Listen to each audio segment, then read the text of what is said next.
son pluricelulares porque tienen muchas células.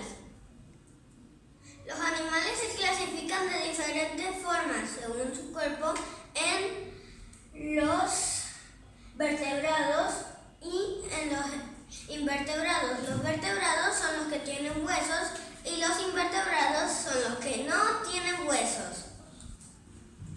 Los vertebrados son los mamíferos, las aves, los peces, los anfibios y los reptiles. Los invertebrados son los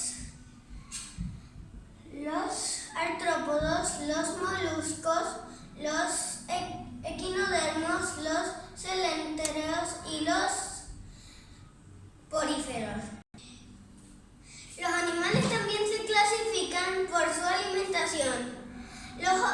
Los herbívoros se alimentan de plantas, los carnívoros de carne y los omnívoros de plantas y carnes.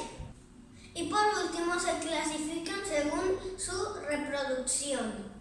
Los vivíparos nacen del vientre de su mamá. Los ovíparos nacen de huevos. ¡Gracias!